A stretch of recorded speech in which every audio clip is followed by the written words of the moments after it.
getting ready for their start. We are going to synchronise and join forces again with Cows TV, and you'll see all the pictures on the Cows website as well.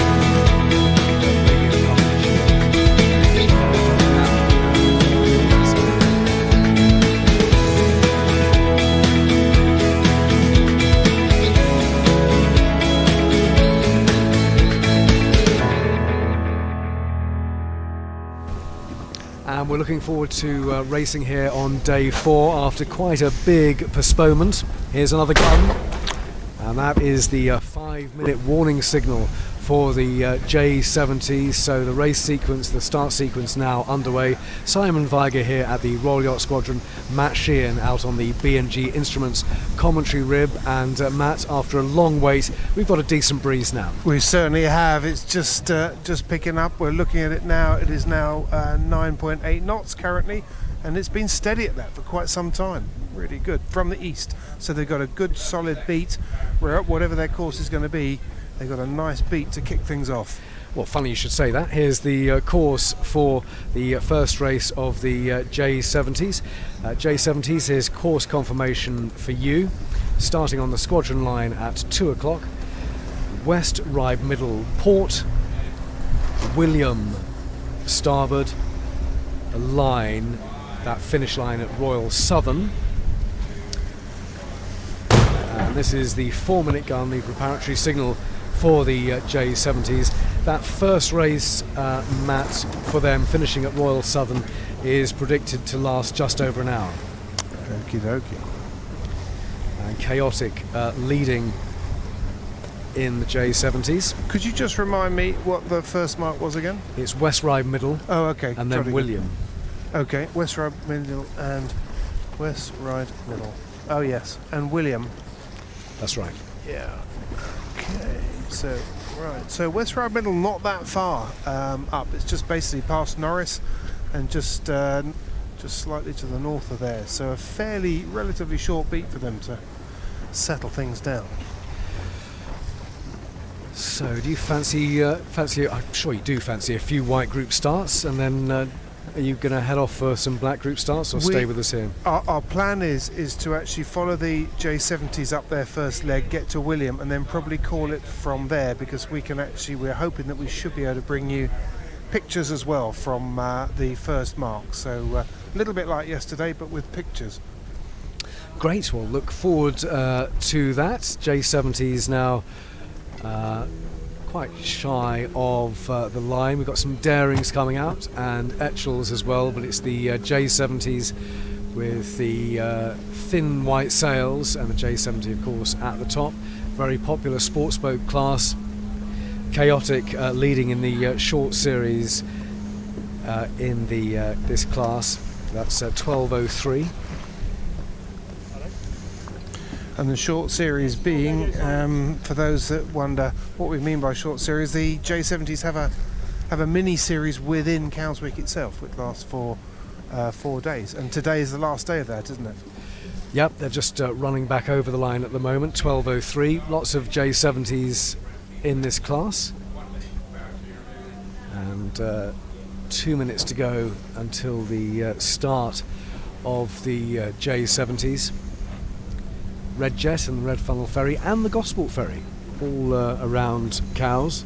Gosport Ferries coming in and out. The first time I've spotted them so far this Cows week. And they'll have a good view of the start of the J70s.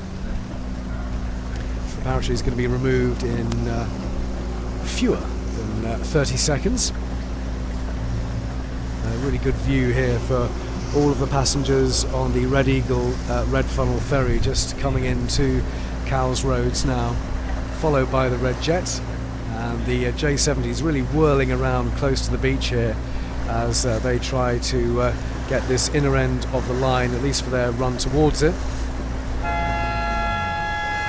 So that's the 1-minute hooter for the start of the J70s. Matt's out on the B&G Instruments commentary rib. What sort of breeze have you got out there, Matt? Yeah, it's still around 9 knots out here. It's pretty steady. I'm surprised to see quite so many boats on that inner end, and maybe they're just going to work their way out towards the outer end. I hadn't looked to see what the tide's like down there, but 12:05 Royal Southern Yacht Club, 12:05 leading them in. Jibs, still a few jibs furled, but most of the jibs are out now. 12:05 turns away, and it's 290 leading the next group in, which is Jenga 8. And the race officers trying to spot the sail numbers here for the first start of the day. Delayed start on day 4 of the regatta, but here we go.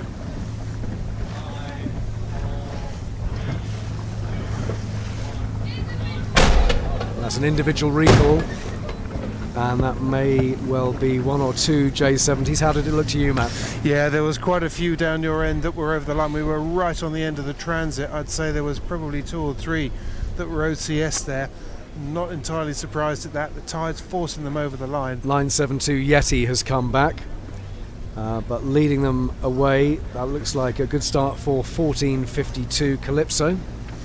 The boat that's got its nose poked out in a very nice position here is 800. I'm not quite sure who that is. There's Jackatoo. Jackatoo. Well, they got a very, very nice start, assuming that they weren't over the line at the start and didn't jump the gun. They've managed to get themselves out into clear air pretty quickly. The other boat that I like the look of is the one that's right next to us, which is 735 Aurora, and they started right at the pin end of the line, and they've got really nice clear air, and they're not troubled by anybody. They're able to accelerate and push themselves out into the strong tide, and they just seem to be accelerating away from the fleet, so a really nice start by them. J70s away on their first race of the day. They'll finish this at a committee boat line, and off they go. 1572 looks to have had a good start. Brutus 2, one of the class pundits this year. 12:05 the Royal Southern J70 up there as well. 12:10 is doing well, which is Jalapeno. Yes, 12:10 right alongside them. I was about to say that they've got a nice position as well. 1170, I can't quite see what they're called, but 1170's in a nice position, but they need to just accelerate a little bit, guys, because you're going to get rolled by 12:10 if you're not careful, which would be a shame because you're in a nice place. Geisha. Geisha, okay, come on Geisha, put your foot down, protect your wind. But I tell you what, 735 Aurora out here on the outer end of this group is doing really nicely out here. They've got clear air, the breeze has built a little bit. We're now talking about 9.5 to 10 knots of breeze. As they clear the headland, they get into stronger, fresher, cleaner breeze, and they don't have any spectator boats or indeed a minesweeper to get around. They're in a very, very nice position. The problem for them may well be that as the fleet approaches Norris, the breeze is going to bend around that headland, and I suspect that the boats that are closer inshore are going to get a lift, and that might well put Aurora out of the running really. But at the moment, as things stand, they're doing extremely well here.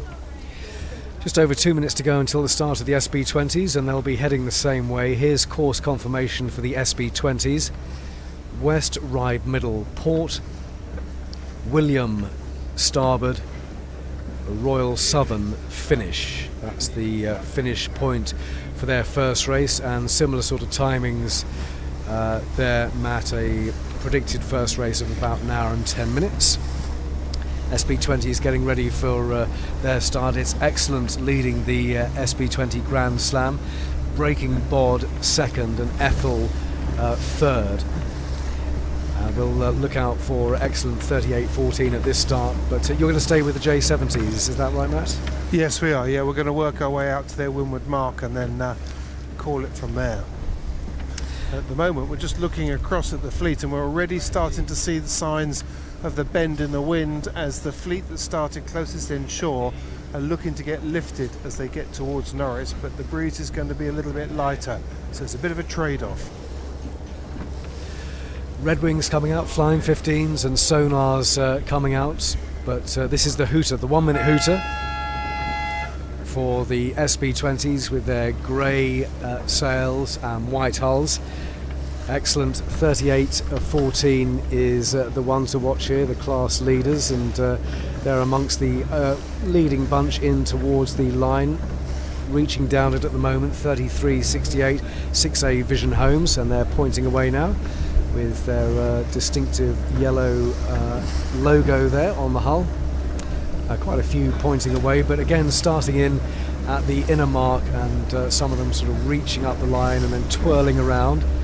We've got Boomerang tacking there with a female helm, and lots of mixed crews here on the SB20s, 4 up on the SB20s with 10 seconds to go until they get underway. The race officers trying to work out who is over the line and calling out those sail numbers, but in they come now, and they're more in the centre of the line here, and they're all clear. It's a good start for 37.58 Breaking Bod, just up from her 37.50 Glasgow Kiss, closest to the squadron, the blue hull of 30.95 Mutts Nuts. Excellent, 38.14. Where are they? They can't see their sail number. Oh yeah, they've had a good start.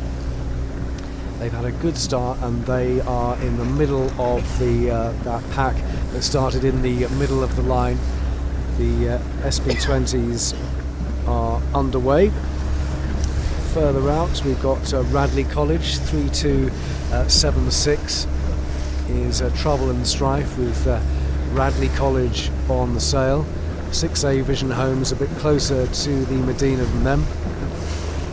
But off go the SB20s closest to the river, 30.95, which is Mutts Nuts. They don't seem to have the speed that 33.16 and 37.58 have. Breaking Bod and Loss, and the SB20s off on their race. So we have racing underway now after the long delay, but at least we've got racing, and so far the J70s and the SB20s are away. The next scheduled starters here at the squadron line are the Etchells, and they are due to start at 2:15, so a bit of a break until we get the Etchells start. So let's go back to the J70s with Matt. Yeah, well, we're halfway up the first beat now, up to West Ryde Middle, and things are starting to change a bit now. The fleet is really spread over quite a big area now. We're to the north side of it. We're alongside 1591. They're the outermost, the northernmost boat in the fleet, and they are pressing on out into clear air and clear water. What they're hoping for is a big header, so that when they tack over onto port, they can then clear the rest of the fleet. A few minutes ago, they wouldn't have been able to do that, and their situation looked a little bit worrying. But now things are starting to open up a little bit, but it's going to be, the next few minutes are going to be quite nerve-wracking no matter which side of this fleet you're on, because if you're out in the clear air, you're worried that the inside of the fleet's going to just go round Norris Castle and just leave you for dead, and if you're on the inside of Norris Castle route, you're going to be worried about whether that breeze is going to hold as you get around the headland. I suspect it will, because there's enough east in the wind that you're not going to be blanketed by the hill, but it's still not a given. So there's I think this fleet could has still got some interesting issues to deal with before they get to the windward mark, and they're halfway up the beat. So the J70s with their white sails in the distance now for all of us looking from Cowes, and chasing them past the minesweeper HMS Ledbury at the moment, the grey sails of the SB20s. They will be following the J70s. Still to come here, we've got loads more in the white group. The Etchells are starting next at 2:15. We've got Darings coming out, and Dragons and Fly 15s and Red Wings as well, but it will be the Etchells next starters on the squadron line. In the Black Group committee vessel starts, you've got one group with the big boats, I suspect, and another with the smaller boats. But it's Ancaster was one of the committee boat starts for the Black Group, wasn't it? And Goodall Roofing the other one.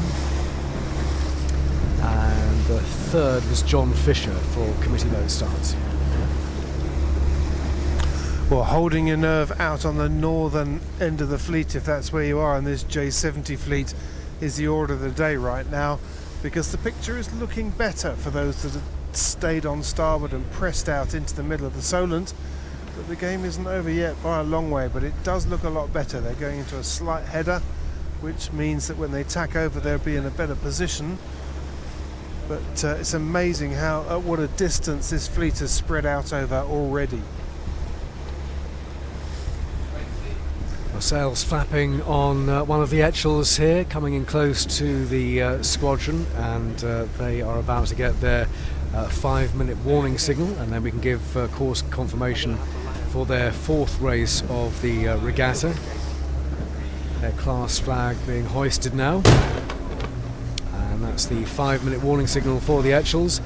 Here's course confirmation for you.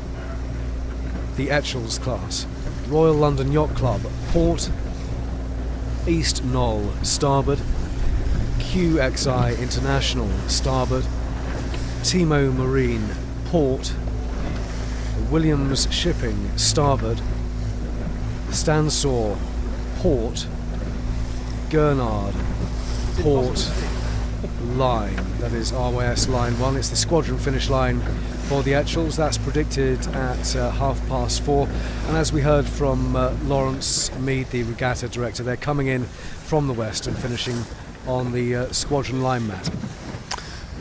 Yeah, interesting. That's going to be an interesting finish.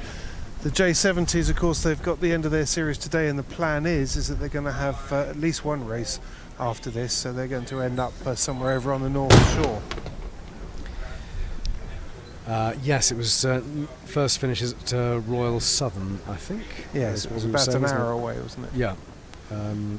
So yeah, Royal Southern, the finish point for those first 2 classes, but it's not the case with the Etchells, with a squadron line finish for them, so their race duration just over 2 hours.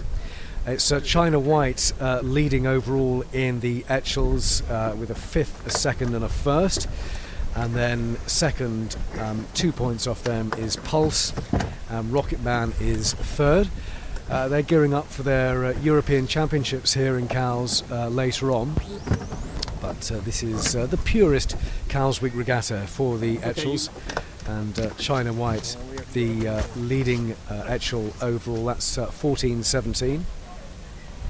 3 minutes to go until their start, and lots of them running away from the line. Good breeze here now for them. And the Etchells, of course, very popular class here in Cowes for many, many years. 14:39, tacking in front of the squadron. That's Rocket Man, they're 3rd overall. And we've got some Darings and some Dragons in the mix here, and a Red Wing as well. But it's the Etchells with the E and the sail at the top of their white sails who are starting here. They've got all white hulls. I think this crop here have got all white hulls, but it's not always the way with the Etchells.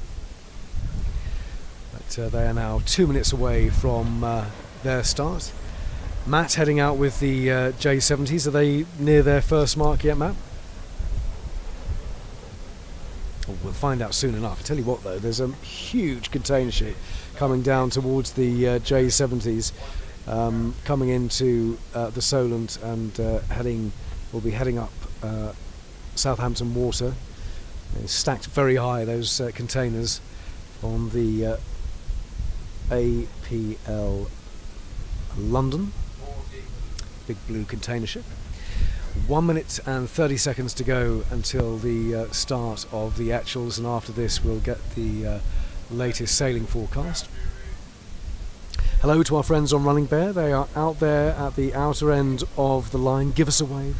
The committee vessel from the squadron, Running Bear, just checking everybody's okay, making sure the line is clear for the start of the Etchells.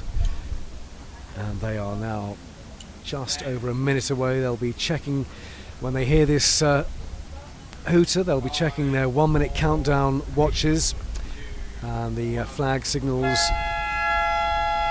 come down at the squadron, jibs flapping, And 05, which did very well yesterday, is just getting the jib sorted out now as they tack with, I think that is China White actually, with a different sail number, but China White doing very well in the Etchells class. They are, there's Rocket Man with them, and Ziggy just bearing away, Pulse just letting the sails out. 4 up on these Etchells, plenty of female helms as well in this class, and the race officers checking out those who are over the line. There might be an individual recall this time as well for the Etchells. They're racing hard already, and here's the final countdown.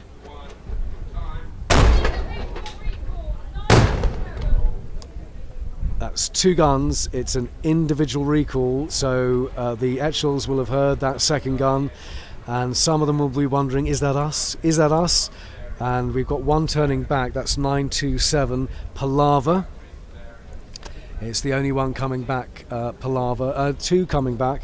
There's another one coming back in the Etchells, but leading them away, 1439 is Rocket Man. They are racing. And 1351, they've had a good start to Audrey. Now, we don't here on Cows Live know which or how many are being called back, but 927 Palaver has definitely come back, and the second Etchell to come back is 04, so they're just recrossing the line now. Good starts then for 1439 Rocket Man. I think they've probably had the best one there.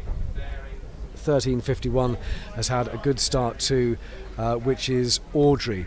Next starters will be the Darings. Here's course confirmation for the Darings ahead of the sailing forecast. Attention Darings. West Ryde Middle Port, Paul Hayes starboard, Contessa 32 class starboard, West Knoll Port, Royal Thames starboard, Stansaw Port, Gurnard Port, line. It is the squadron finish line for the Darings. They're starting at 2:20. It's now 2:15, and let's get the latest sailing forecast with Fiona Campbell. Good afternoon. Well, that southeasterly is holding up well in the east. It's a little bit more fluky in the central Solent, as you would expect. A few more gusts round more towards the east, and down to the west, it's much more in the southwest. So there's a big hole in the middle, hence why most of the boats are heading off into the eastern Solent, where that southeasterly is much more steady. Wind speeds being reported back anywhere between around 5 and 8, occasionally up to 10 knots, and hopefully holding for the rest of racing. There's a variable cloud around. They'll bring its own wind shifts, but on the whole staying dry and pretty mild. Fiona Campbell, Cows Live. The weather brought to you by 7-Star Yacht Transport, worldwide leader in yacht transport. Thanks very much, Fiona. 2 minutes 20 seconds to go until the start of the Daring, so it's coming thick and fast now after a big postponement. We are now seeing starts every 5 minutes here on the squadron line, and I don't really need to tell you who's leading the Daring class overall, because if you've been a regular listener and indeed watching the pictures on the Cows Week website, you will know that it's the white spinnaker, the white Daring rather, with the blue spinnaker Dauntless, number 3, with 3 victories so far, so a big lead already in the class overall. Dauntless with 3 victories are the ones to watch. Number 3, Streak are second, and Dynamite third. Daring's just a minute and a half to go until their start, so they'll be getting their hooter very soon. The Darings with 3 red arrows at the top of their white sails, all of them based here in Cows, and this will be the 1 minute hooter for them. Just 9 turning around in front of the squadron Dynamite, and this will be the minute signal for them. 37 debutantes, just letting the jib flap in front of the Esplanade here. 32 tacks around, that's Destroyer, Gunship Grey, and further out we've got number 4 Audax, number 36 rather, just running away from the line is Dreamer, and this is the final countdown now for the start of the Darings. Number 3, white number 3 in the Darings, just mid-pack at the moment. They've got a fair bit of boat speed compared to the others. Closest to the line, number 9, which is Dynamite, and number 4, Audax. 9 sort of reaching down away from the line, but they're both now pointing up, so the race officers will be calling this. Is anybody over at the start? We'll know if the answer to that is yes, because we'll get 2 guns. Here comes 1 gun, and there's a second gun. I think 1 or maybe 2 Darings on course side there. Audax is coming back. Of the bunch here closest to the squadron, it is another good start for Dauntless number 3. Also the blue hull of 36 has had a good start. Dreamer closer into the squadron, the white hull of 37 Debutant. They're having a good regatta. They've had a nice start as well, and there's a cruising boat caught up in the middle of this daring start, but off go the Darings, and it's another great start for Dauntless. So we'll see how they go as they go around the course. Next starters here will be for the Dragons, and we have guest commentary for the Dragon class, but here's course confirmation for the Dragons. First of all, attention Dragons, Royal London Yacht Club round to port, East Knoll starboard, QXI International starboard, Timo Marine port, Williams Shipping starboard, Stansaw port, Gurnard port, line, and it is the Royal Yacht Squadron line for the finish of the Dragons. They're starting at 25 minutes past 2, so not long now. And a good friend of Cowes Live rejoins us here on the platform. It's Josie Roberts-Pay from the Dragon class. Josie, thanks very much for coming up again. Great to see you. And you, Sam. And it's a very quick start sequence here, Oh, so I know, very good. You're going to have to be quick with the Dragons, but what a great story you have this year with Blue Bottle. Don't we? I gathered Red Graham was on the radio this morning He being was, yeah. interviewed. It's a fantastic story, and the boat's going so well. And it's I don't know whether they've mentioned this, it's the only British Dragon to ever win an Olympic medal. Oh, right. Yeah, tying into the other sporting event taking place at the moment. So a quick recap for people who don't know. This is a Blue Bottle which has been restored in recent years, owned by the Duke of Edinburgh, raced by the Duke of Edinburgh, usually on display at the Royal Yacht Britannia in Edinburgh, but here racing and winning. And winning 3 firsts. We always say GBR stands for Graham Bailey Racing, and he's been dominant again with 3 firsts in Blue Bottle. But when you talk to Graham about riding that boat, he really does say it's an extremely special yacht. And is it the only wooden one there, or are there? Yeah, no, the others are all new. You can see the others are all fiberglass. They're all 10 years and under. But there's no brand new boats, I don't think, but they're all about 8 to 10 years old. Jerboa is a bit younger. But the Dragons tend to keep their firmness and keep their value, so can be competitively raced for quite a long time. And very equal as well with the wooden. The fantastic. We have to pay tribute to the restoration as well. David Heritage yachts. Yeah, I mean the thing with the wooden boat is that they are stiffer with a wooden base, and so the really rich people who can afford new ones would tend to buy a wooden boat, but that doesn't make the fiberglass boats less competitive. Graham made me laugh the other day. He said they had to be tough in those days. It's really quite uncomfortable because the shape of the cuddy is so sharp that when you're hiking and putting your weight out, it can be quite painful. It can be quite painful. I can see that, and it does look absolutely beautiful. It's just running away from the line at the moment, but beautiful varnish wood there, but a bit sharper than the fiberglass. And the seat for the helm the helm seat doesn't have a comforting curve in it at all. Well, he's suffering for his art. Here they come Yeah, in for their start with yeah. 50 seconds to go, and jibs furled on some of them. But who have you got your eye on there? So we've got Erica closest to the line on 682 with his jib furled. He's won Cows Week more times than we can count in the Dragon, so always one to watch. And just unfurling there. So I'm bearing away to go down the line. Gavia 761 is out to the far end, trying to find her place. and Blue Bottle coming right in, just Bottle's tacking. coming in, which is interesting, but I expect that he'll be working. He's looking for speed to pop through on the gun. The others are bearing away, so losing a bit of boat speed. Yeah, a couple coming. he's on. There goes Graham.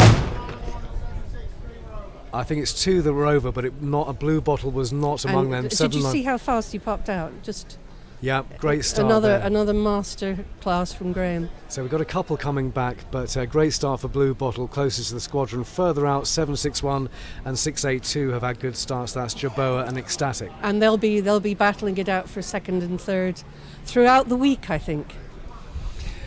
Yes, it's. Well, do you think Blue Bottle will come back for other Cows Weeks, or is this a one-off? I don't know what the plans are with the trust. Graham's sailing her in the Edinburgh Cup, which is our nationals, in the 4th of Firth at the end of the month.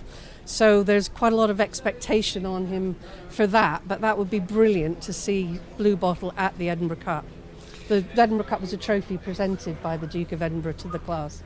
So he's I expect they would like to bring it back to Cows, but it'll depend on the trust. Well, if they win the week, they've got to come back. They haven't have actually defending It's got to be champions. an annual Yeah. thing. But great associations which we've obviously mentioned between the Duke of Edinburgh and the class, and he raced it and he loved it for many years, didn't he? He did, and it was a training boat for the Britannia Royal Naval Academy for 40 years. So it's taught a lot of people to sail. And after Cows Week, Blue Bottle will go back on display at the Royal Yacht Britannia at Leith Docks in Edinburgh, and Blue Bottle heading off towards the Royal Navy Guard ship at the moment. But quite a big split there actually in the fleet already. Yes, it's I would have thought most were going out for the flood, but I don't know who's coming in. Furious, my husband's boat, so trying to do something different again. Well, you might as well. Try something. It's a really tough fleet, this one. I mean, there's only 6-7 boats, but they're all very competitive sailors, and the Dragon Diaspora is bossing it in other fleets as well. We see quite a lot of our old friends doing well in the Squibs and the Flying 15s and the X-boats. And where is there a concentration of Dragon boats in the UK, or are they spread all around? The main fleets are Cows, Medway, and Burnham on Crouch. There's a few in Abersock, and there is quite a good fleet in Abersock. But of course, with Dragons, one of the big attractions is that you can do the European circuit. So there's quite a lot of English sailors that actually keep their boats in France or Portugal. Oh right. Yeah. A bit impacted by COVID and lockdown. Very little sailing last year, but I expect once the circuit picks up, we'll see more and more boats trailing over to Europe. We will talk more about the Dragons in a second, Josie, but we've got this 5-minute start sequence, which is good because there's lots of action, but it does mean we've got another start coming up. I'm pretty sure we've got another start coming. Oh no, we've got a bit of a gap. So I'm getting ahead of myself there. We do occasionally have gap in the sequence, so we're not quite as rushed as I thought we were. But I'll just check in with Matt Sheehan on the B&G Instruments commentary. Rib, are you out with the black group now, Matt? Yes, no, we were with the J70s. Apologies for going off air. We had a bit of an engine problem, which we've now sorted. Ah, right. Okay. So we had to go off air rather quickly. 12:03 in the J70s was leading as they came around West Ryde Middle. 12:03 that was one of the boats that had started at the pin end of the line, managed to convert that into a win, Chaotic. into a lead. That's chaotic, right? Okay. So they were leading around the top, and then we went back, and we are now going alongside the SB20s. And for those that want to know who's doing well there, 3814 is leading the field, Oh yeah, they had a good start. That's excellent. They are the class pundits this year. and 3027 in second, Is Ethel, and 3750 in third. Glasgow Kiss. And they're all on a arm socket wrenching reach across the Solent. It's a tight reach, but they're all enjoying it. They're all stacked up at the back of the boat and planing across the Solent, and they're chasing up the J70s heading towards the North Shore. But those are the leading boats in that fleet. We shall go back to, and I was going to ask you very quickly, Yes. who is after them was the Etchells, wasn't it? What's their first mark? The Etchells' first mark is Royal London Yacht Club, which is close to Cowes, Gotcha, I can see that. We won't get back and there. then it's We won't East get back- Knoll. Yeah, we won't get back there in time. Okay, we'll carry on to the IRC classes. So this is the 5-minute gun for the Flying 15s. Here's course confirmation for the Flying 15s, who will be the next starters here at the squadron. Attention Flying 15s, here's course confirmation for you. West Ryde Middle round to port. Paul Hayes starboard. Contessa 32 class starboard. West Knoll port. Royal Thames starboard. Stansaw port line. It is the squadron finish line for all of White Group, including the Flying 15s. They are predicted to get back there at 5:15. So racing all afternoon after postponed starts in the morning. This will be the 4-minute preparatory signal for the Flying 15s. So we are back into the White Group start sequence. Have a quick word with Josie. Thanks very much for coming up here to the squadron, Josie. And if people see the pictures of the dragons on the website and they're hearing this commentary, where in Cowes are most of the dragons moored up, and where can they come and talk to you and find out about the class? Pretty much all of them are in the Yacht Haven. Certainly the ones that do the summer series and the local racing.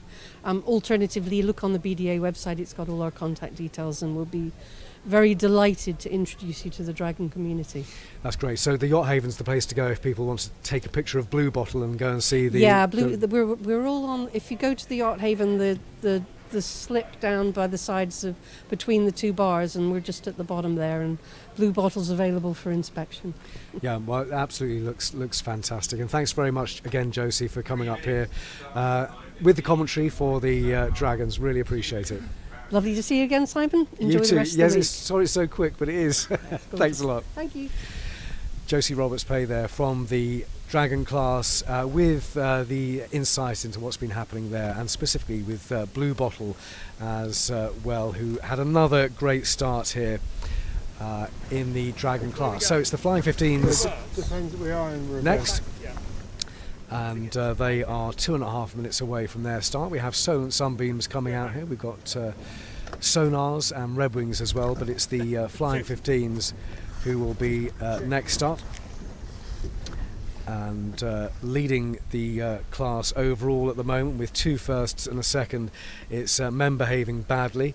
4 Wins is second, and Forced Family Fun is third, but Men Behaving Badly in the box seat going into race 4. 2 minutes to go until their start.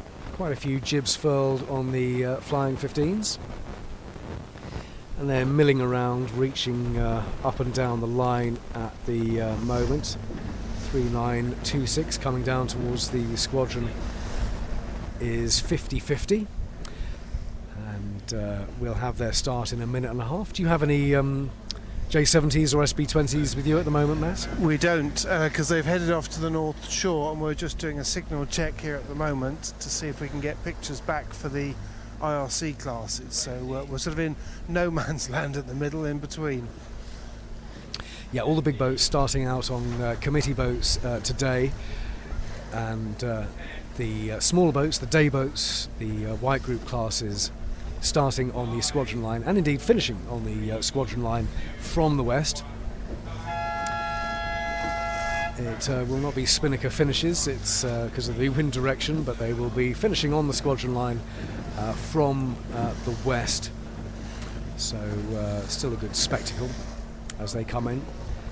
It's 40 seconds to go until the start of the Flying 15s, and I don't think we've had any all clear starts so far. I think there have been individual recalls on all of them, a couple of boats each time just getting over, and the race officers here calling out those numbers, working out who's on the right side of the line when they start. Despite our best efforts of painting a line on the Solent, it's never really worked. So it is a line that you can see if you're out on the boat there, looking back towards the squadron on the lights, just checking out where that imaginary line is. And here we go with the start for the Flying 15s. And there is an individual recall. There's the second gun there for the Flying 15s. I think I can see one turning back, which is 40.004. But good start for men behaving badly, 37.79. 39.40's had a good one too, which is Force Family Fun. They're doing well in this regatta. 38.19, Flashback. And 39.40. Further out, 34.99, Flip Flop. They look to be doing well, and then there's a bunch much further out, and I reckon the best placed one there is 38.95, which is Double Trouble. Flying 15 Fleet, pretty spaced out already, but there was an individual recall in that one. They came back. I think it was only one. Well, now we're back into starts every 5 minutes. And the next starters here will be the sonars on the squadron line.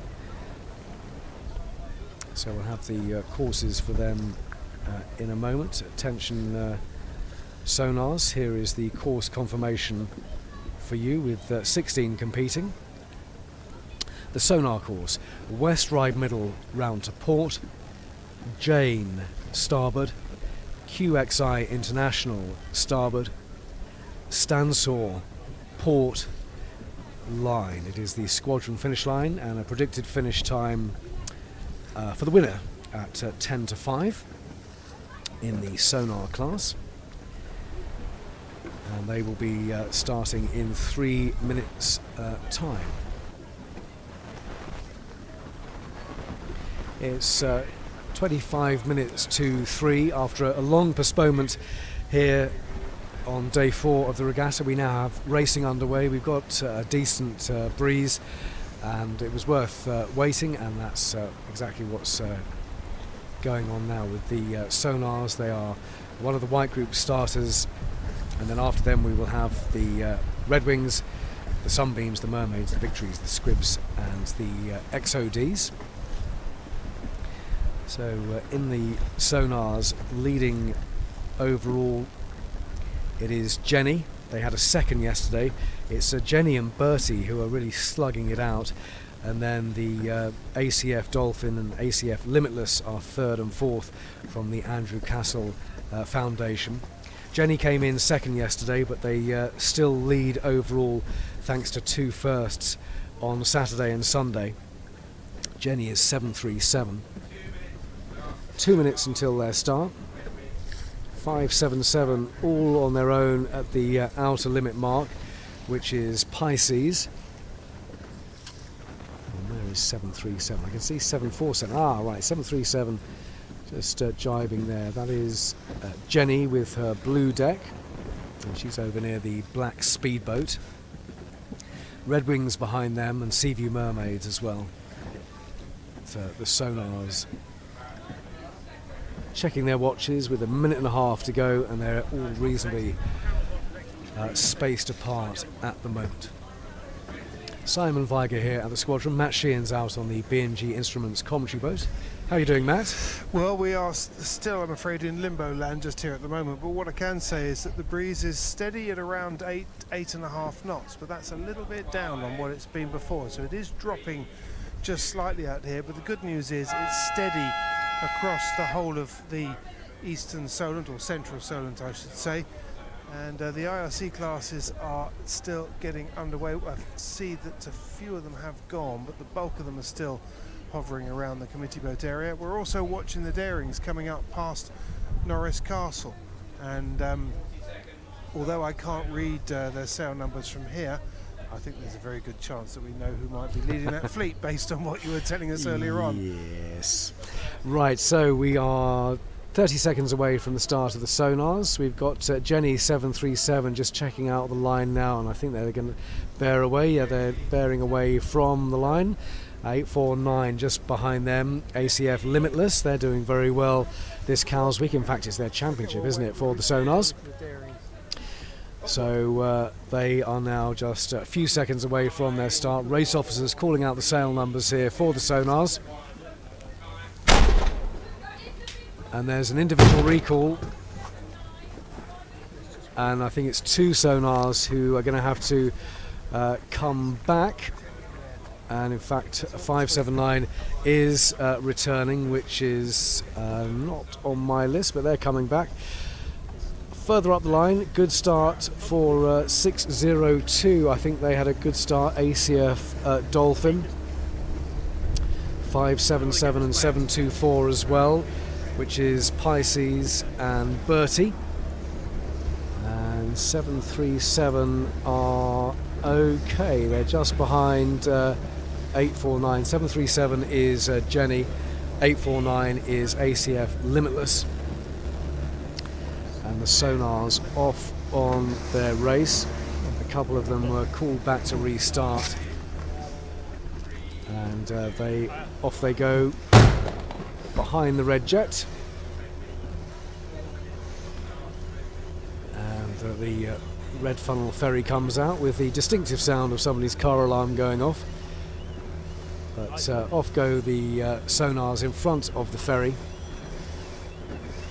849 and 737 together, and then further up it looks to be a good start for 802. I think they had a good start. 724 as well is Bertie, but there were a couple of recalls there, and I think I only saw one come back, but we don't get official confirmation of that, so we will only really find out the truth when they all come back, and we'll see how many were on the course side.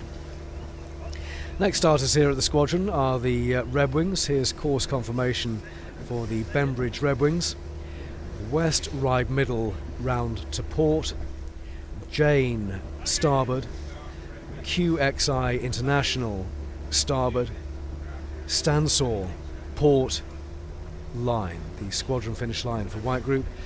Redwings projected finish time around 5 o'clock, and they'll be starting at 2:45. They're lining up now with 2.5 minutes to go. We've got Seaview Mermaids and Solent Sunbeams out here, but it's the Redwings who will be going next. And Matt's out on the B&G Instruments commentary rib. Yes, I've got a bit of hot news for you, Oh, yes. Simon. Yep. That is that the familiar blue kite of Giles in the Daring is second. What? I hope you're sitting down for that.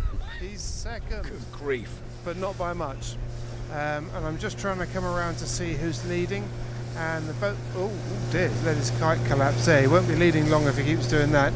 Is boat number 23 is leading the Darings with Giles in second. Streak.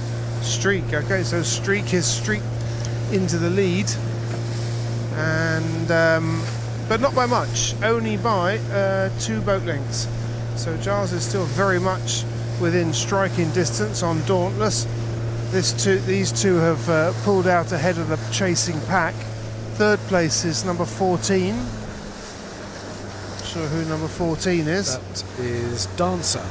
Dancer. Well, they should pull the kite all the way up. That would be better. It's not all the way up yet. Dancer, and then number 2 Oh, haven't got 2. Oh, well, try number 37 because they're up there as well. Oh, Debutant, that's the new one. Okay, Debutant is in. Actually, I think Debutant's probably third at the moment, but the pack is quite closely grouped. Well, leading in the Red Wings, in fact, they were the overall winners of the regatta 2 years ago in 2019. Quail leading in the Red Wings again with 3 wins. Harlequin second in the Red Wings, and Skewer is third, but Quail in the Red Wings, number 30, heading in for the start along with the rest of the fleet with 30 seconds to go. And they are the leading bunch, not starting in so close to the shore this time. They're heading out towards the outer limit mark. It's 103, the blue hull of Prawn 2, just bearing away from the line, and 30 Quail is certainly in a good position again. Number 40 and number 8 closest to the line at the moment. That's Plover and Capella 2. They're on starboard at the moment, but are they going to tack? They're all clear. It's a good clean start from the Bembridge Red Wings, and it's a big fleet, and they are spaced out along the a lot of the line. Furthest out of that bunch is another good start for Quail, and number 40 have had a good start to Plover.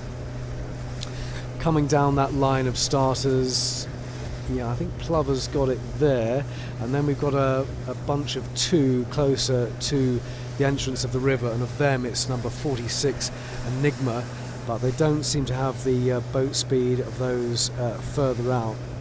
24's had a good start, the Red Gauntlet 2, 40 Plover, and then going up the line, at the end of that line, it is the familiar sail number of 30 Quail. We've had another good start, so they will be going for their 4th win on the bounce. And the Red Wings are away, and the next starters here on the squadron line will be the Solent Sunbeams. Here's course confirmation for the Solent Sunbeams, who will be chasing the Red Wings. Gamma past to starboard, West Ride Middle round to port, Paul Hayes starboard, Contessa 32 class starboard, Royal Thames starboard, Stansaw port, line, the squadron finish line for the Solent Sunbeams. Predicted home at 5:30. They'll be starting at 10 to 3 here on Cowes Live. Simon Viger at the squadron, Matt Sheehan out on the B&G Instruments commentary boat. And we've just come through the Flying 15 fleet as we're heading to the west through them, and it's Rupert Mander and his crew in the Flying 15 that are leading once again. Yeah, men behaving badly, leading overall at the moment. It's quite spread out already, this fleet. There's, like we've seen before today, there's been a difference of opinion between whether you go inshore or whether you hang out offshore, i.e. further into the middle of the Solent. But at the moment, so long as you don't go too far inshore, it seems to pay off at the moment. Coming up this way, it's certainly the case for men behaving badly. But real huge separation across the fleet, really. I mean, it's quite surprising that they've opened up to this extent on their first leg. You got a bit quiet, Matt. Gone a bit quiet. It's gone a bit quiet. Oh, I haven't touched Oh, that's anything. better. That's better. Ah, okay, that's probably a... Just wind up the elastic band on the transmitter. Me? Or I see the transmitter. Okay. Wind up my elastic band. So 2 minutes to go until the start of the Solent Sunbeams. It's Danny leading overall with 2 victories so far this year. Firefly second, and Query third in the Solent Sunbeams. You still heading out towards some Black Group committee boat starts? No, we're actually heading back towards the start line area, which is why we're passing back through the fleets. Well, the Solent Sunbeams approaching their centenary in a couple of years' time. 1923, the Solent Sunbeams began, so they will have a big party planned for 2023. And they've never missed Cows Week, the Solent Sunbeams. A minute to go. There are 7 entered this year, which is definitely down on previous years, but hopefully there'll be more next year, and hopefully a bumper crop in 2023. Danny, the leader overall, that's V26, and they're just tacking in front of the squadron now. The the red hull of Danny with red sail number V26. Leading up towards the outer end of the line, it's 61, which is Betty, one of the newer Solent Sunbeams. But they are beautiful Solent keel boats, these Solent Sunbeams, based over at Itchenor. And they come over to Cowes for this regatta every year. They've never missed it.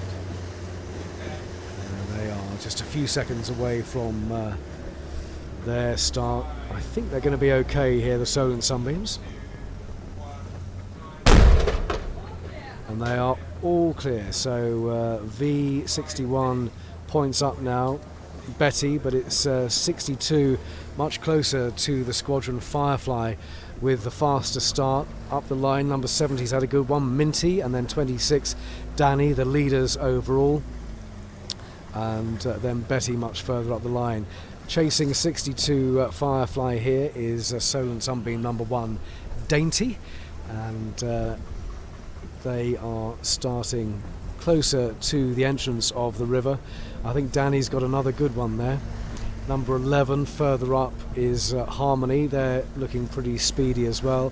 And then further up, Query, and 61 Betty. Really spaced out these Solent Sunbeams as they head towards HMS Ledbury and then head off on their race this afternoon. I'm looking out for the commentary boat as well. I can't see. Where are you, Matt? Well, with the Red Wings at the moment, we're just to the east of the right, yeah. east of the ship, and in the Red Wing fleet, it's 103 that's leading, but only just. Prawn 2. Another food-based boat. And yeah, to keep that going, Quail had a good start, number 30. Can you see them? Yes, they were just to leeward of them, actually, as they go out. I would have said that they were the 2 front runners. In fact, I was looking at both of them to figure out who actually had the upper hand. Difficult to say at this stage, but I think it was 103 Prawn that actually was leading. But yeah, and they, interestingly, were further out to sea again. It's sort of their route seemed to have worked. I think it may well be more shifty than we think out here as boats go up this beat, and that's what's separating the fleets. So we've got a gap now until the start of the Mermaids. It starts every 5 minutes there for the Flying 15s, Sonars, Red Wings and Sunbeams, and now we have a gap of 10 minutes until the start of the Seaview Mermaids, so we can catch our breath and get ready for their start. We will have more guest commentators. I think it's great to hear from the classes, and we will have more expert commentary from tomorrow from the Solent Sunbeams and the Bembridge Red Wings. On Thursday we'll hear from the Darings and the Squibs, we hope, and then on Friday from the Mermaids, the Victories, and more from the XODs. So that's something to look forward to. I hope you would enjoy that. I hope, Matt, you enjoy the hearing from the different classes. I certainly do. We learn a bit more every year about these classes and the background and the people that make them special. So the Seaview Mermaids, with the start of the Seaview Mermaids, they are starting at 3 o'clock. So we await their warning signal for the Seaview Mermaids, and then we can give you their course confirmation. But I can reveal that the computer software is predicting a finish for them at around 5:15. Right now, in real time, it's approaching 5 to 3 on 87.9 FM. So we have the Seaview Mermaids heading before their start. They checking out their watches, checking out where the line is. We're just alongside the Solent Sunbeams, if that's of interest, with looks like boat number 11 and boat number 26 are the front runners in this fleet.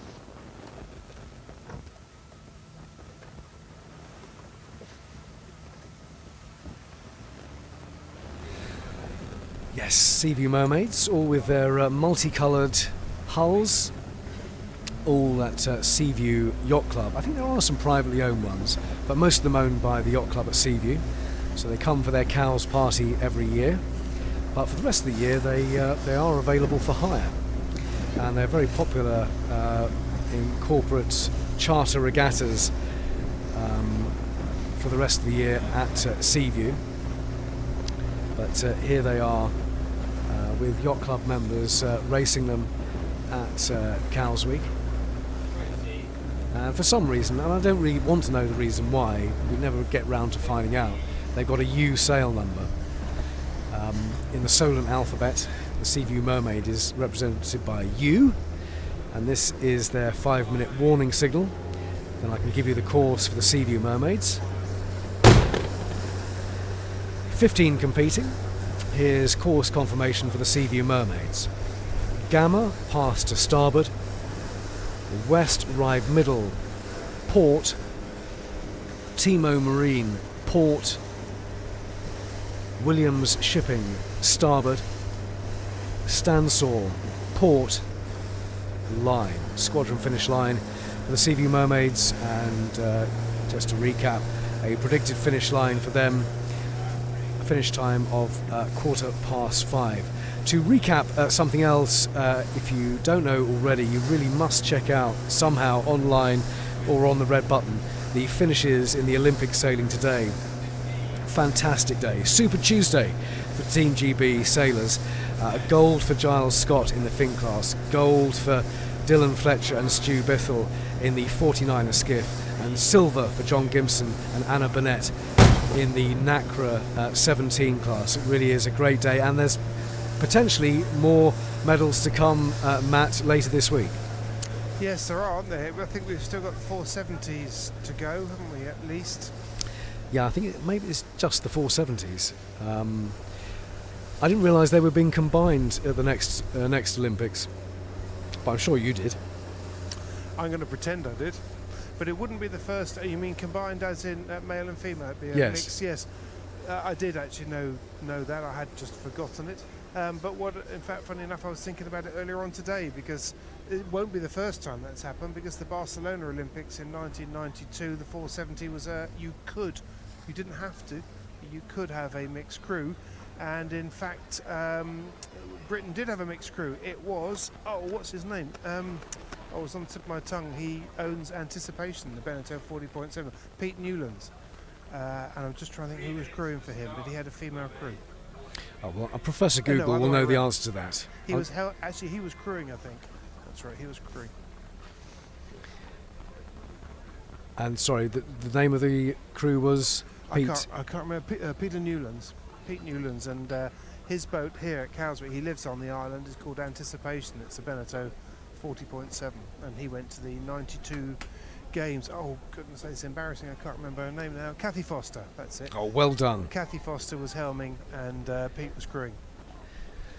You've gone a bit quiet again, Matt. Is it really? Are you adjusting things there, or is No. Right. It just seems to. Okay, No. I can hear you, but sometimes it's a bit louder than other times. I wonder if it's the fader back at base, because when we're motoring we're a bit noisy. I think we probably get mixed down a little bit. You are very noisy. You're a very noisy man. Right, Sheen is the leader overall in the Seaview Mermaids, and well, we actually don't need to know the sail number for Sheen, because we know it's the bright yellow Seaview Mermaid. 2 minutes, 1 minute 45 actually till the start of the Seaview Mermaids. They've had a first, a third and a fifth, and they lead overall by 2 points from Bluebell. Guess what colour their hull is? And Amethyst is third overall in the Seaview Mermaids with the purple hull of that Seaview Mermaids. 15 of them entered here, and they are staying well back from the line with 1 minute and 20 to go. heading in towards the line, and the hooter will mark 1 minute to go until their start. They're holding a long way back, aren't they? They are. They've been very well behaved. Yes, well, the tide has really built up. It's quite strong now, certainly on the outer end, it's pretty strong. Very pretty boats, these, with look like very recent paint jobs. I imagine they get them all done at the same time for their close racing. So it's all fair, but sheen, particularly shiny at the yellow hull there in the Solent. With a tiny bit of spray, not much. Most of the fleets are down your end, aren't they? They're all choosing to start inshore. We've got one Renegade out here, which is a pale green boat. Just can't quite see their number. That's number 3, which is Haluf. 62, just letting the sails flap near to the line. That's Annabelle, the White Mermaid. And just bearing away now, getting a bit more power in the sail. They're being chased by the pink boat, U10, Ad Astra. The hooter there from the Red Jet as they head out. They're going to get out just in front of the Seaview Mermaids. Here we go with their start. And it's line clear, so a good start for 62, U62, Annabelle, then the pink boat, Ad Astra, and the black hull of U11 at Miranda. They've had a good start again as well, Matt. They have, haven't they? I quite fancy where Miranda is, U11. They're in sort of the middle of that pack. They've got clear air. They're all struggling with a bit of wash that's now coming across their course, pitching their bows into it. That'll be speed sapping, but fortunately it'll be even for all the fleet because they're all going to have to go through it. But number 6, the orange hulled boat, I think they're in a nice position as well, because again they've got clear air and they've got the ability to be able to put their foot down and accelerate a little bit if they want to. They've got no one below them. They don't seem to need to do that. They've just got clear air at the moment. An 11 Mermaid didn't get through that wash particularly well there. They've slowed down a fair bit, and interestingly, they've been. I just can't see their number, but the pink yacht. Ad Astra. Okay, number 10. That's it. They've now pushed their nose out in front a bit more and given dirty air to Mermaid 11. But I do like the position. I like the two boats. 6 sailing a little bit low, but I think the smart money at the moment is actually with 12, the purple boat. Well, that's Amethyst, who are 3rd overall. Well, they're in a nice position, I'd say. They're not trying to protect their wind. They got clear air all the way up this beat. They're in a nice position. Seaview Mermaids are away, and next we'll have the Victories. Here's course confirmation for the Victories, starting at 5 minutes past 3. Attention Victories. Gamma, past to starboard. West right middle, round to port. Timo Marine, port. Williams Shipping, starboard. Stansaw, port, and line. The squadron line for all of the white group, and predicted finish time for the Victories at 5:15. So that looks like rush hour, doesn't it? Sort of 4:45 onwards. And the Darings predicted to come in. Darings predicted to come in at 4:45ish for finishes on the squadron line. So under 2 hours until we get the first finishers there. So Seaview Mermaids away, Victories are next, and then we'll have the Squibs. We'll have guest commentary on the Squib class today. Bit of moving around because there were planned committee boat starts on other days. So of course, for our guest commentators, we want them to see them here at the Squadron, and Gina from the Squibs class will join us soon. Peregrine leading overall in the Victories, Matt. They actually finished 3rd yesterday, so they did well. 2 firsts on the first 2 days of Cowes Week. So Peregrine leading the Victories by 5 points over Shearwater 2 in 2nd, and Unity is 3rd in the Victories. They are 1:30 away from their start. Peregrine with the bird of prey on their spinnaker. They won't be using it anytime soon, though. Let's hope not. Well, no, we could try. Things might have gone wrong if they do. Peregrine is Z74 in the victory class, so they're starting soon. And here's a bit of Cowes Week pub trivia for you. They of course all have black hulls, but they have different coloured waterline stripes. It doesn't seem to be the variety they used to be.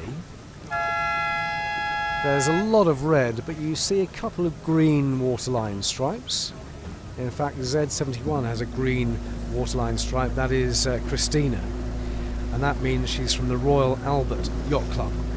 Red is the Portsmouth club, and there are two others, but I don't think you see. Can you see any yellow ones or grey waterline stripes? I haven't. I can see a grey one. I can see a grey okay. one. 67 has got a grey one. So what happens if you're Circle. superstitious and you won't allow green on boats, as I know some owners won't? Well, tough. Don't get a victory.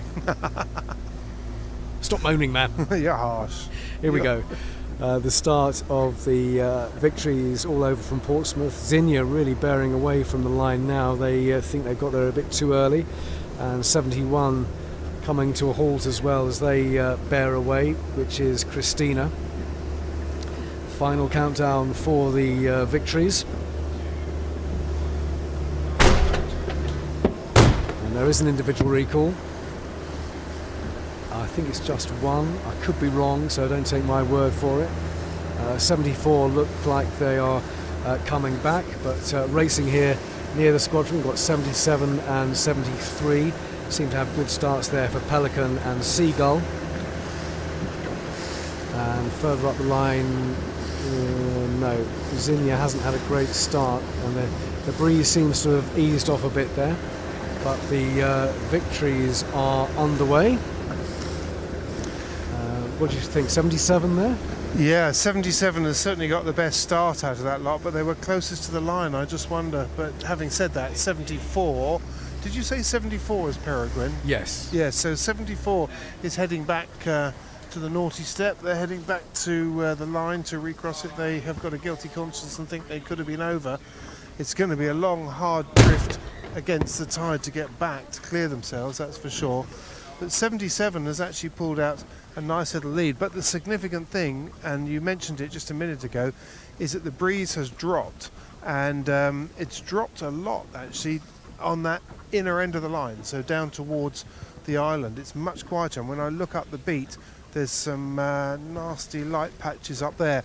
In their favour is the fact that the tide is sluicing them to the east, so it's actually increasing the apparent wind. It's making it feel like there's more wind than there is, and that'll keep them moving, but it's definitely dropped off a bit. Here's the course for the Squibs. They're starting at 10 minutes past 3. Course confirmation for the Squibs. Gamma past to starboard. West Ryde middle round to port. Timo Marine port. Williams Shipping starboard. Stansaw port line, the squadron finish line for the Squibs, and that's predicted at 5:15. Their start 3 minutes away, and delighted that Gina Ramsey of the Squib class joins us once more here on Cowes Live. Gina, thanks very much for coming up here. Well, you know this commentary position now, don't you? But great to see the Squibs out here. Who are the ones you're looking for today? Oh, hi, good afternoon, Simon. It's lovely to be back, and isn't it great to see all the Squibs out on the water again? Oh gosh, we've missed it. So I think there's quite a few contenders this year. Definitely Squiggle from the East Coast, John O'Brown today, crewed by Harry White, one of the famous white triplets from the Royal Vic. So we've got a bit of East Coast interest mixed with a little bit of local interest. They're definitely the boat to watch, and that's 142. Also, Bacanti 7, number 52, Joe Henry, Rowley Wilson. They've had a good week so far. I think we've been 3 races, 3 different winners. So anybody could have it, and we love that. Yeah, Bacanti leading overall, but it's very tight there. They've just got 2 points over Squiggle in the overall standings. Yeah. So big fleet of Squibs. Bacanti is number 52. So we will look out for her. We've got actually one with a spinnaker up at the moment. They're just is that 142? Yeah, that's Squiggle. Just trying to make sure they get the right side of the line before that countdown series gets a bit serious. And you can see how hard it is. We're pushing out against the tide. It's just going to be a bit of a waiting game. Unfortunately, the breeze has died away there, hasn't it? In the last 20 minutes or so, and it's been much harder work for the Victories and now the Squibs on their start. But this will be their minute hooter, and a couple of them do look like they're reversing, don't they? They do, yeah. It's a difficult one, isn't it, to explain to maybe a non-sailor going forward but going backwards at the same time. But 819, Lady Penelope, Malcolm Hutchins, Andy Ramsey. I'm not sure if that's them at the end of it possibly is. 808 is that's the Osprey, I think. blue hull of Osprey, that's right. That's Chris Gear and his crew. 36 as well near them, which is Artemis 2. Oh yeah, they're doing very well as They well, did aren't very they? well, yeah, Chris Rust and Phil Rust. They're father and son, so we're really chuffed that they're doing so well. It's all looking a bit like it's going a bit wrong out there, doesn't it? Yes. Possibly. So 35 seconds until the start. There we go. Right. Oh no, here we So go. Postponement. We can talk about Squibs as long as we want to. There's no pressure now, is there? Okay. So that's the postponement of the start, and I think clearly that's the right thing to do because sailing is so tricky out there for the start of the Squibs. In fact, Squiggle still has got the spinnaker up there and is trying to get the right side of it. Matt Sheehan out on the B&G Instruments commentary rib.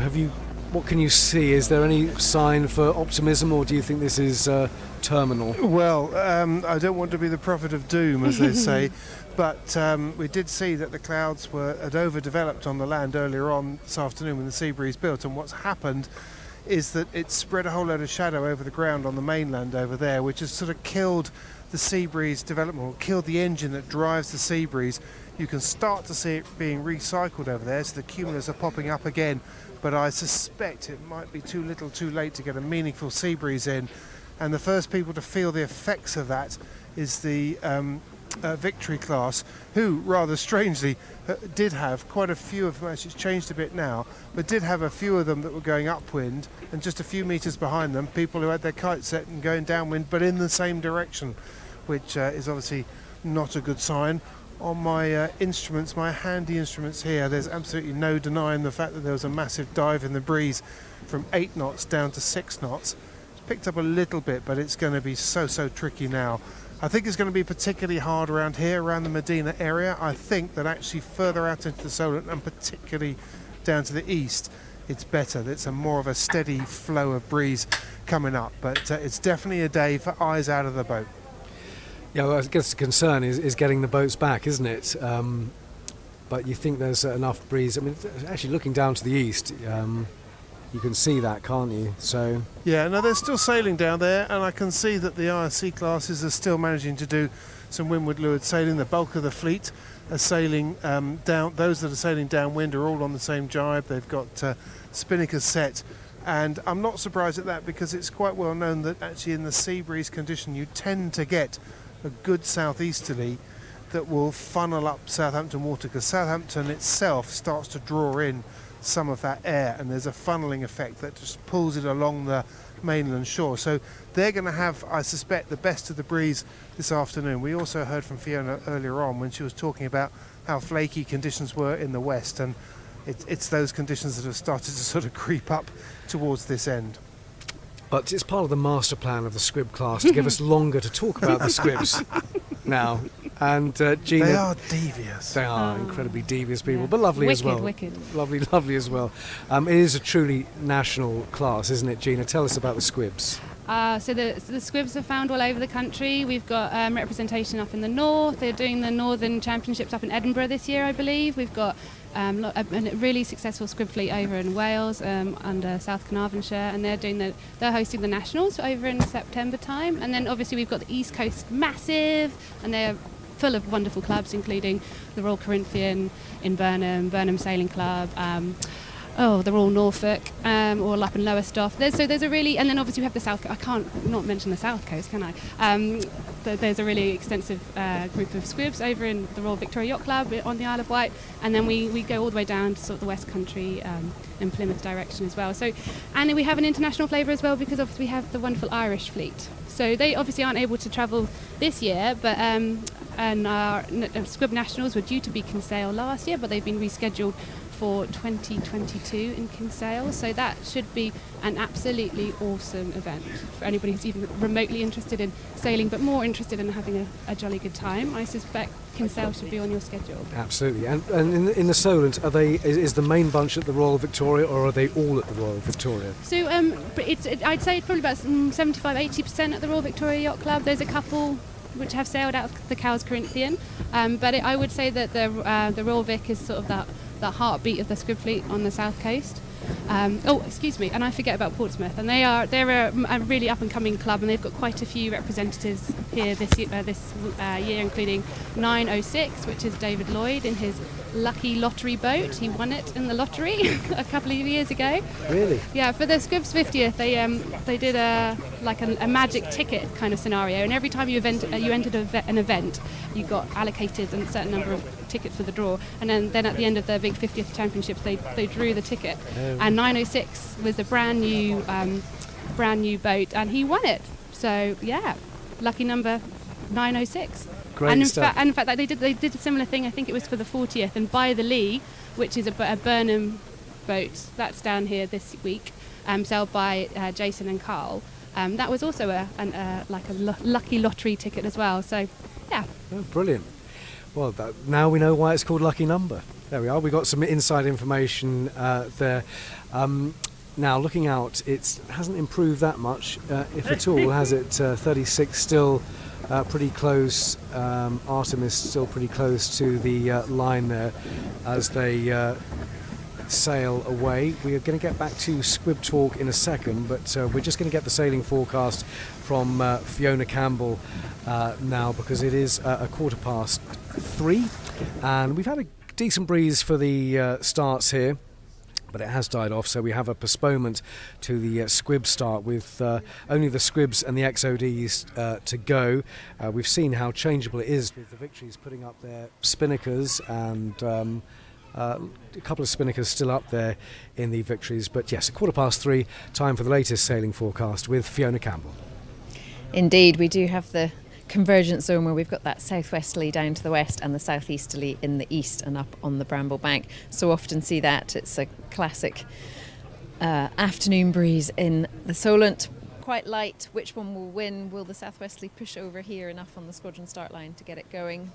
It's not looking like it's going to happen anytime soon, but it is trying to creep up the western Solent. It seems unlikely that the southeasterly is going to come back off this start line. However, it is holding pretty well for those still racing in the east. They have a little less than they had earlier, but still up around the 8 to 10 knot mark from that southeasterly direction. Fingers crossed for that southwesterly to push up. Fiona Campbell, Cowes Live. The weather brought to you by 7-Star Yacht Transport, worldwide leader in yacht transport.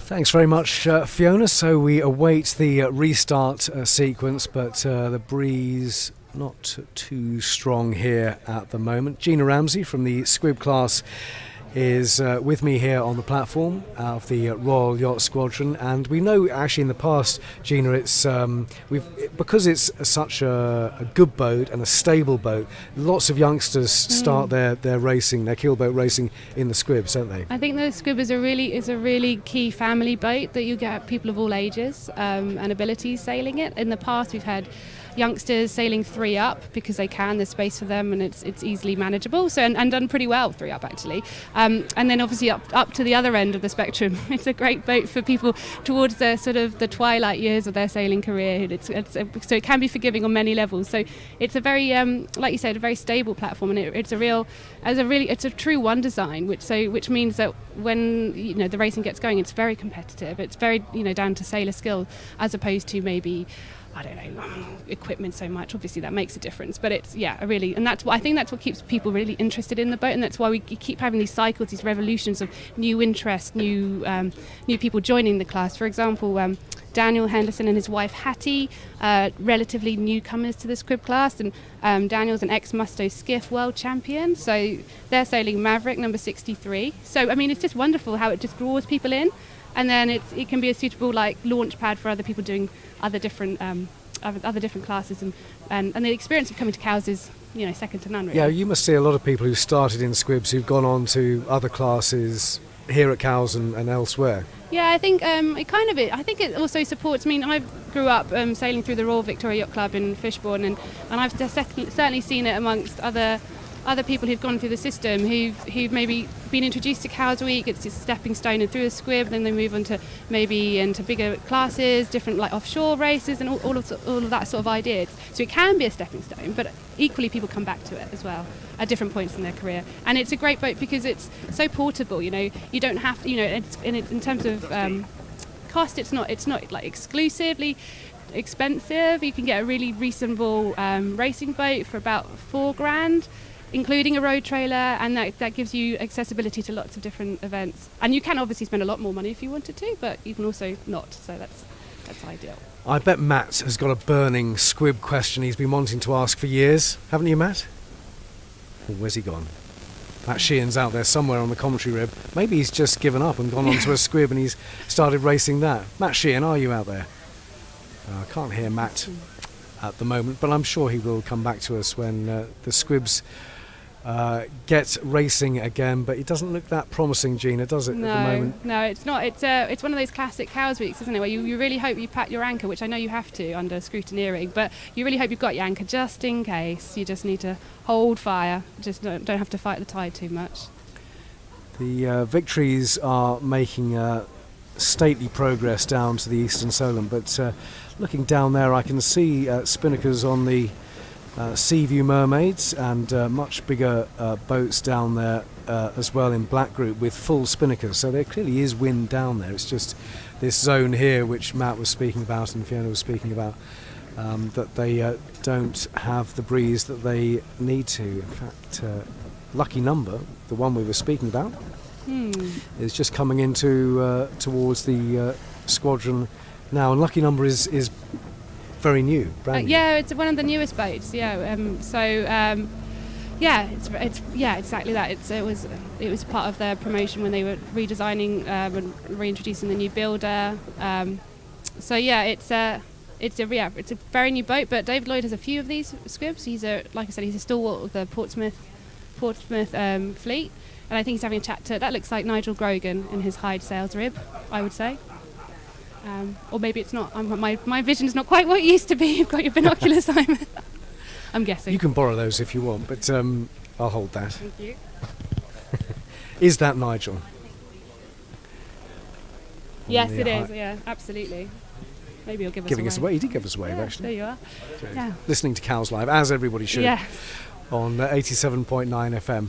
Simon Viger here at the squadron with Gina Ramsey of the squib class, and Matt Sheehan's out on the B&G Instruments commentary rib. Can you hear us, Matt? Can we hear you, more importantly? No, we can't. But hopefully we will hear. Normal service will be resumed shortly. So we have a postponement here. The answering pennant, AP is... We did it with Pip. Ah, there we are. Matt, can you hear us okay? Hello, sorry, yes, we're just... carry on, sir. Have you been having an argument out there? Anything we need to know about? Nothing to see. Nothing to fine. see. I was going to say, I did say that Gina can hear you, Matt, so any burning squib questions you have, now is the time. Do you get offended when Simon calls the squib sails all kinds of different colours? I mean, aren't they just brown, or is that offensive? No. Do you know what is offensive is rusty. So He rusty said is that 3 times yeah, yesterday. rusty is a bit derogatory, and I've already been told. I've been instructed by quite a few squib sailors to gently correct you, Simon, if you don't mind. Fine. We're very happy with mace because Mace, it makes yeah. everybody rush to Google to work out exactly what mace is. And Yes. it's a wonderful pub quiz question. What is mace? It's a spice, wonderful. But yeah, we don't mind a little bit of orange. We would accept a brown at a push, but not rusty, because they're absolutely intentional. I will quite happily hold my hands up and say when there was a big debate a few years ago about changing the colour of the sails, I was all for keeping the mace because it's so distinctive, isn't it? I mean, it's so easy.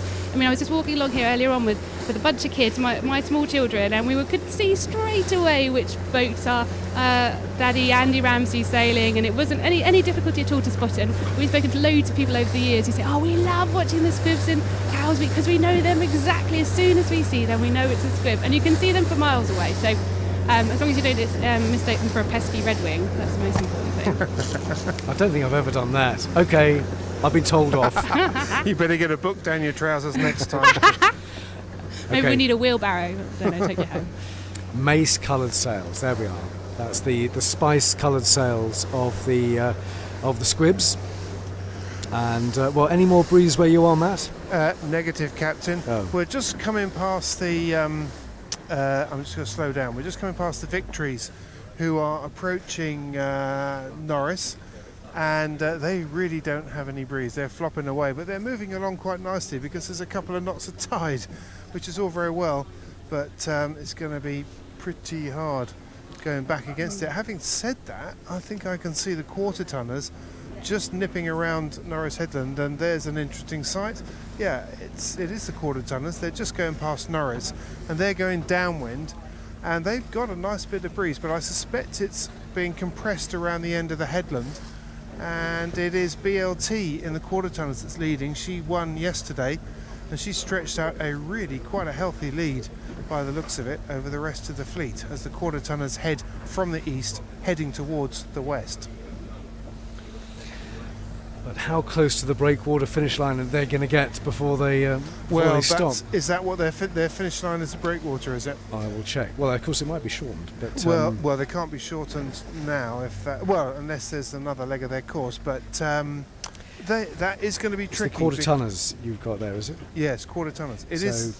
Yeah, breakwater finish line for them. Okay. Colette is their final mark, which is south-east of Norris. It's off Peel Wreck, near Peel. Well, it's not Oh near. yes, okay. So they've gone around that.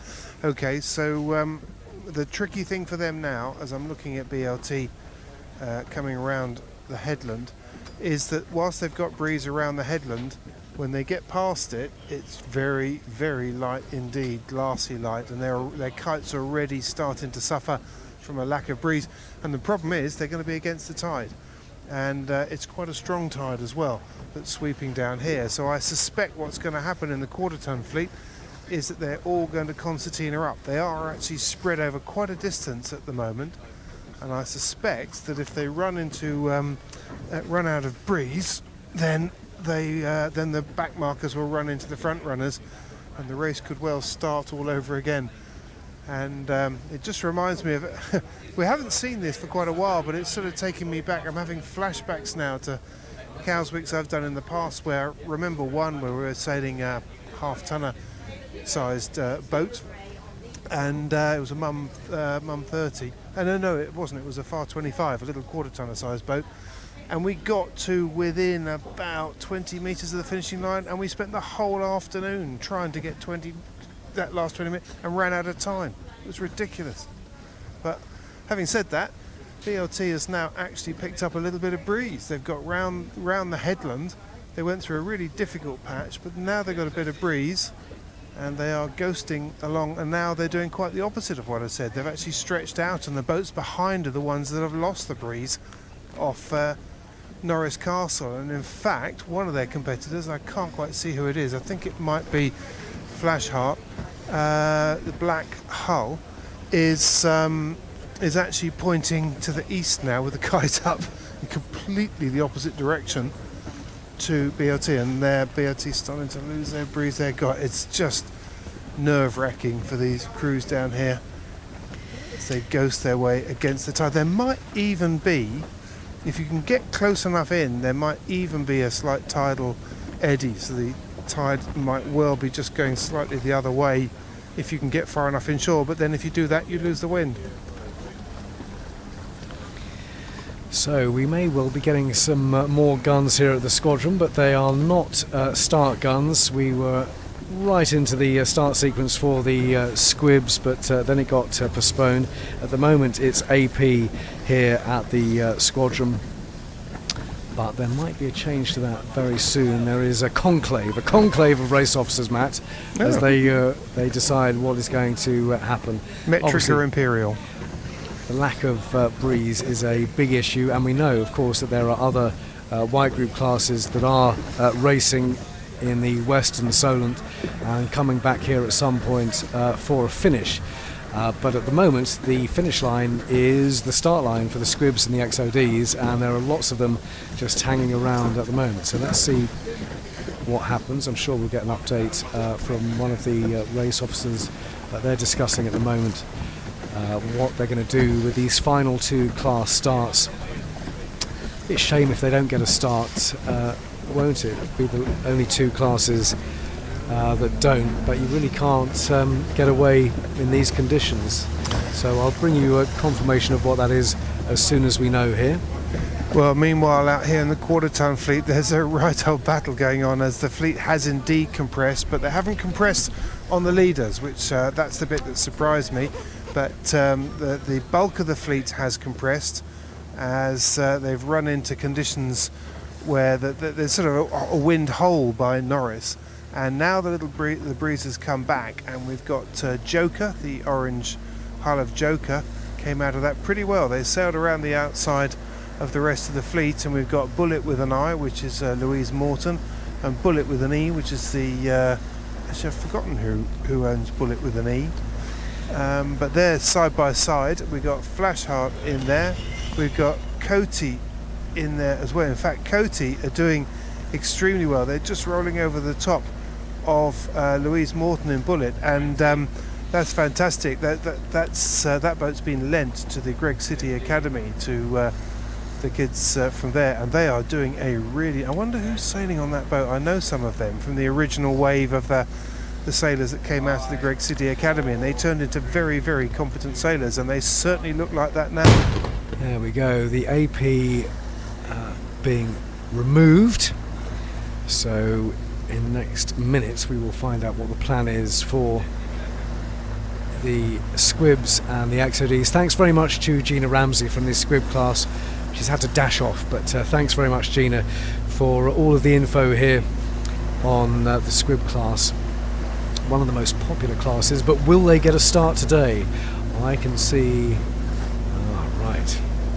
Time to check your sailing instructions. Matt will know this, but we'll test him. We'll test him anyway, shall we? Thanks. There's a red and white stripy one. Yes. And then a blue and white one. Blue and white one. When you say blue and white, is that S flag, white with a blue in the middle? We'll find out what's going on very shortly as the flags are raised. So this is relating to the Squib class and the XOD class, and whether they are going to get racing or not, which I suspect the answer to that is that they're not, but I'll get confirmation on that in a second. Matt, back to you. Yeah, well, the battle in the quarter-ton class is still raging, and well, I say raging, that's probably completely the wrong adjective to describe this race, because they're just ghosting along at well, actually they're doing 4 knots, but the trouble is the tide is doing at least 2. Yeah, AP over A, so no racing for these 2 classes today. That's the Squibs and the XODs. So that's the decision here for the race officers. It's just too tricky to get them away, and we can see that with our own eyes, because they're really just bobbing around and just fighting the tide. Not enough wind. No, I'm not surprised to hear that, to be honest, with the risk of sounding like being wise after the event, but I'm not surprised to hear that, because the best chance of breeze at them now in the Solent, and they've still got it, is over towards the mainland shore. We can see the clouds are bubbling up. They call it cycling when you go through this phase of dying out and starting again, and that's going to be enough, I suspect, to just reboost the sea breeze. It won't be very strong, but it'll keep it going for a little longer. But the problem is it's weaker this time around, so it won't get down to the mainland, it won't get down to the island shore. So I think that was a very wise decision. So I think the racing actually for the IRC classes will carry on, and they will probably just about get away with it over there, which is good to see. The people who are going to be chewing their fingernails are the group that we're right alongside now in the quarter-ton fleet, who are now sailing in a very tightly packed group, working every tiny little shift. as they try and get towards the finish, and they can see the target. They can see where the finish is, the breakwater finish. It's about half a mile ahead of them. And they can see that BLT is there as well, and BLT is having a real struggle as well, and they're only a matter of 100, 200 metres away from the finishing line, but they're still struggling to get there against this east-going tide. So for the white group, the final two starters, the squibs and the XODs, sailing instruction 10, abandonment. If code flags N over A with one or more class flags are displayed on the appropriate start line with 3 sound signals, then only those classes will be abandoned. And the class flags for the squibs and the victories are flying at the moment, and they're coming back in to Cowes, which is a shame for them, but there we are. Most of the classes did get away for a start.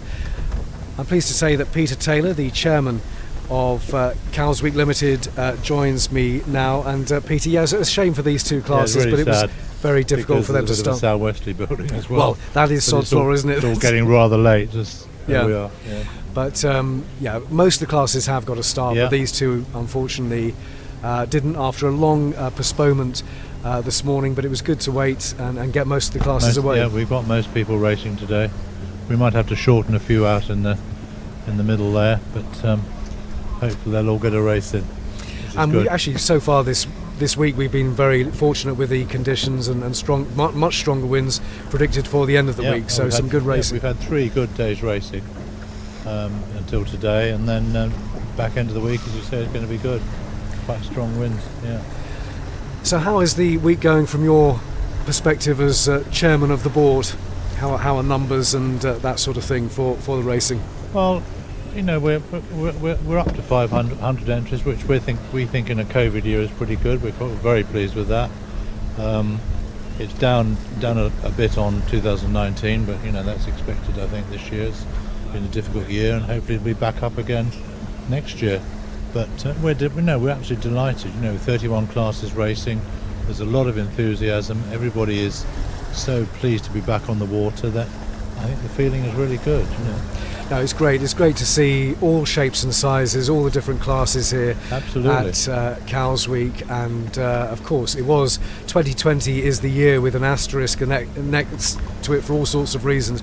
How difficult was that decision last year in May and June when you were all discussing it on what you were going to do and what you were going to do with the regatta? It was agonising, really. But you know, we just couldn't really run the regatta with the worries about COVID and that sort of thing. It wasn't fair on the competitors, you know, the people of Cowes and whatever. It was the right thing to do. So it was very sad to have to cancel it. It's been a very tough year. It was a tough year last year, but we got over it. And Cowes Week is continuing, and we're having a great event this year. So we're all delighted.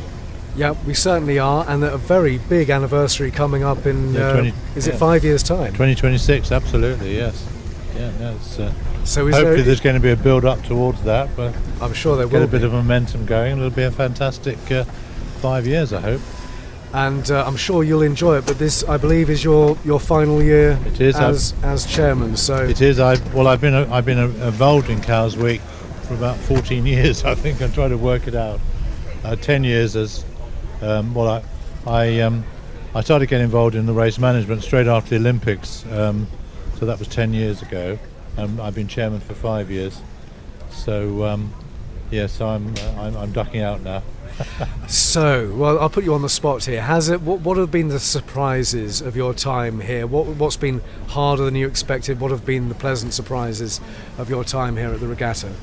Well, you know, it's incredibly satisfying to have a really good day, a cracking day of champagne sailing. You know, with a few years ago it was 700 or 800 boats. It's now 500 or 600, and you have a cracking day, and it's so satisfying. So it's absolutely marvellous. And one of the highlights was one slightly difficult day like this. I think 3 years ago, we had 9 shortened course boats out, and it was a day like this where the wind was sort of flopping all over the place, all over the Solent, and we managed to get everybody finished. You know, it's very, very stressful, but very satisfying when you achieve it. Yeah, and great teamwork from all of the volunteers What a fantastic team! You know, I mean, there's 200 people helping run the regatta. They're very enthusiastic, and a lot of them have been doing it for years, and new people coming in. And we couldn't do it without them. It's absolutely fantastic, the support we get from the volunteers. It's tremendous. Yeah. Well, Peter, thanks very much for all you've done for Cows Week, and happy retirement. You're going to be out there racing next year, right? No, I'll be out racing my Sunbeam, there's no doubt about that. You are going to be in the Sunbeams. Absolutely. Great. Yeah. Well, thanks very much. Yeah. Thanks for your support for Cows Radio and Cows Yeah, well, Live. thank you very much for your support too. It's really appreciated. Okay. Thanks a lot. As Peter Taylor, the chairman of Cows Week Limited and Cows Combined Clubs, and what a few years, Matt. He has seen the ups and downs, and the year of 2020 that nobody could have predicted, and they had to take that difficult decision in June to cancel the regatta. But we're back this year. Absolutely, yes. No, it's been a roller coaster over the last few years that, as we've all been saying, that no one could possibly have imagined in any kind of aspect of life. But there we go. Everybody, as he was saying, everybody's pleased to be back, frankly. But at the moment, I think there'd be quite a few people who'd be pleased if they could cross the finishing line, because it's looking more and more tricky. I'm not saying they won't, but it's just nail-biting. We were talking about the quarter-tonners who were coming your way, and they've been battling it out as they just try and work their way against the tide. And BLT, who's leading the quarter-ton fleet, had got within they could probably have reached out and touched the finishing line, but they just can't quite get there. They've had to drop their kite, and they've just got a headsel up and struggling to get to the line. The pack is chasing them. Well, I say chasing them, creeping up on them, I should say. Meanwhile, we've just seen Gladiator, the TP52, come through and swap her code 0 for a big red kite as they try and ghost their way towards the finishing line. And everybody on the quarter tonner will be thinking, I really hope they don't come close to us and take our wind. We got hardly any wind at all. They have actually separated out now. We've drifted down tide a bit more. We're just opposite Norris Castle now, and things are starting to quieten down here as well on the breeze front. We've got Richard Matthews' Oyster Catcher 35 coming straight towards us, his brand new CF 520. Not really designed to be a light weather flyer, but she's more of an offshore blaster really. But great to see that boat out, brand new, and fascinating boat, interesting concept, bright blue boat, white mast, white kite. And then elsewhere around the Solent, things are on the other classes. Things are, as I say, the breeze is dropping down and people are just sneaking along as best they can. Some have managed to keep their kites full, and others are just struggling to get them full. Something else I did notice though was that the Seaview Mermaids, who were probably had the last of the breeze that was going on the start line down at the squadron, have managed to get down tide and around their mark out towards the east, and then they had a downwind leg that has taken them over towards the mainland side, over towards Hill Head, and they've got a reasonable bit of breeze, and they've still got some good racing going on there, as indeed of the Red Wings that are right up near Cowshot, and where the North Channel meets the channel that splits to the south. So up near Cowshot I can see the Red Wings up there. So there's still good racing going on, but it's light and it's tricky and it's nerve-wracking for a lot. I think there's a bit of course shortening going on as well, Matt. Some I think will be coming back to the squadron, but some won't in White Group. Yes, I think Williams Shipping might be a popular finish point for some of them, but some are coming back to the squadron. Yes, it'd be good if they can, as we heard, the shortening operation swing into action, because that would be good, because they could still get something out of today. No one is going to be giving up, that's for sure. This is just part of racing, and particularly part of racing here at Cows Week, where the local weather effects can change things quite a lot. And as we said at the start of the day, this is a day to keep your eyes out of the boat, as they say, and keep an eye on conditions, and just try and make sure that you get towards the best conditions, which sounds obvious, but it's not that easy to execute. So all of the starts happen apart from the XODs and the Squibs, who were scuppered by a lack of breeze, but there is now this westerly or southwesterly sea breeze here at the squadron, but quite fluky earlier on, and they cancelled each other out exactly the moment the Squibs were meant to be starting. So no start for them. At Cowes Live 87.9 FM, we will join forces once more with Cowes TV on the Cowes Week website tomorrow for the start sequence. More wind towards the end of this Cowes Week, so I don't think we're going to have another day like today. Fingers crossed, when we had a big postponement. So we will rejoin forces with the TV crew at 10 tomorrow morning.